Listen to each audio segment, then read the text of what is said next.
আসসালামু আলাইকুম ৰহমতুল্লাহি ওবৰকাত। আশা কৰো সকলোৱে ভালে আছে আৰু ময়ো ভালে আছো। ইয়াৰ মাজতে মই এটা কথা ক'বলৈ ওলাইছো আপোনালোকক যে মোৰ যিটো চেনেল আছে এই চেনেলটোত এটা বোনাছ আহিছে। চাব পাৰে আপোনালোক ইয়াত বোনাছ এটা আহিছে যে ইয়াত কি লিখিছে gate A $50 bonus when you create to post that reach 5 lakhs people each ends of February 25 2026 তার মানে ইয়াত কৈছে এটাই যে আজিৰ দিনটোৱে লাষ্ট $50 এটা আমাক অফাৰ দিছে। দুটা পোষ্টত মোৰ কমসে কম 5 লাখ মানুহৰ ভিউ হ'ব লাগে। 5 লাখ তাৰ মানে আধা মিলিয়ন। যদি এটা কথা আছে ৰাইজে নখ জোকাৰিলে নৈ বই।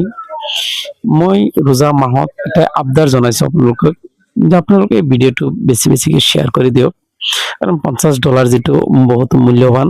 $50 প্ৰায় 5,000 টকাৰ আহে পাহে। আৰু মই এইটো কথাকে আপোনালোকক কৈ আছো, যদি মই এই $50টো মই বোনাছ হিচাপে পাওঁ তেতিয়াহ'লে আপোনালোকক মই জনাই দিম। আৰু ঈদৰ আগে মই এই $50 যিমান আপোনালোকে কনভাৰ্ট কৰি চাব, যিমান হ'ব মই এজনকে ভালকে ঈদ কৰাবলৈ প্ৰতিশ্ৰুতিৰে মই মোৰ এই ভিডিঅ'টো আপোনালোকলৈ ট্ৰেণ্ডিঙত পঠিয়ালো। আপোনালোক সকলোৱে এই ভিডিঅ'টো মোৰ শ্বেয়াৰ কৰি দিব আৰু যাতে মই এই $50 যিটো বোনাছ আহিছে এই বোনাছটো যাতে মই পাব পাৰো। আৰু এই $50 আপোনালোকে জুৰিয়াৰ বাহি যদি হৈ থাকে তেতিয়াহ'লে আপোনালোকে পছন্দনীয় কাষ তাকে আমি ঘৰত গৈ দি থৈ আহিম ঈদৰ আগে ইনশাআল্লাহ। পৰৱৰ্তী ভিডিঅ'খিনি আপোনালোকে চাই থাকিব ধৈৰ্য সহকাৰে আৰু ভিডিঅ'টো বেছিকৈ শ্বেয়াৰ কৰি দিব, কাৰণ ৰোজা মাহত যদি একবাৰ আস্তাগফিৰুল্লাহ পঢ়িলে 70 বাৰ ইস্তিগফাৰৰ সওয়াব পোৱা যায়। 1 টকা দান কৰিলে 70 টকাৰ সওয়াব পোৱা যায়। তেতিয়াহ'লে মই এইটো কথাকে আপোনালোকক ক'ব বিচাৰিছো যে আপোনালোকে মোৰ ভিডিঅ'টো কমসে কম একবাৰ হ'লেও শ্বেয়াৰ কৰি দিব, যাতে মানুহলৈ গৈ পায় আৰু মোৰ যাতে এই $50 যিটো হ'বলগীয়া আৰ্নিং সেইটো যাতে গৈ পায় আৰু মই যাতে পইচাটো পাব পাৰো। ধন্যবাদ।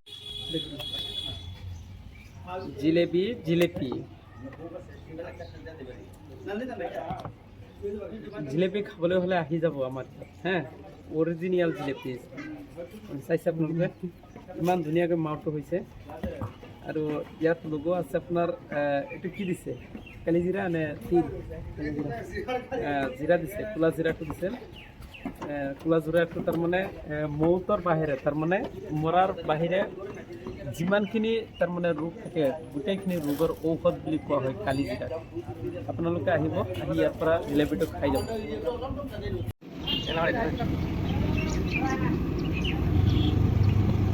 এজনে যদি বনাইছে জিলেপি, আনজনে বনাইছে আকৌ পুকুরি কত পাবে শুন।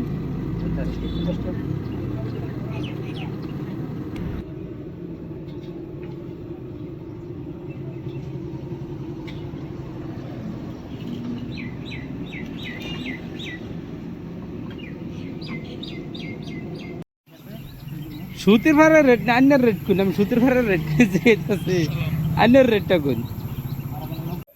কাম করুন না জিলাপির যে আমি কোনো কালার দিই না, বুঝছেন?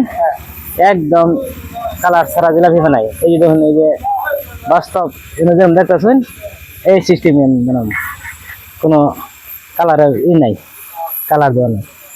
বাম কালার দিতাম না রোজার মাসের দিকে, বুঝছেন?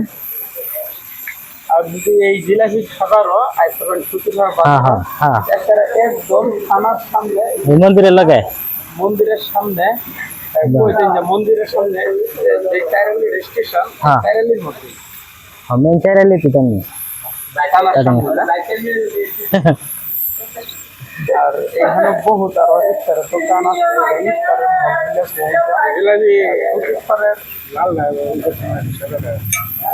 এটাই তো ব্যবসা কিরম লাগে বাজানো কাছে বার তারপর কবা কেন না কবা এসে।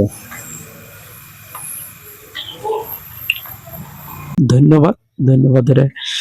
আজিৰ এই দুপৰীয়াৰ আমাৰ এই প্ৰতিবেদনটো ইমানতে সামৰিলোঁ। আসসালামু আলাইকুম।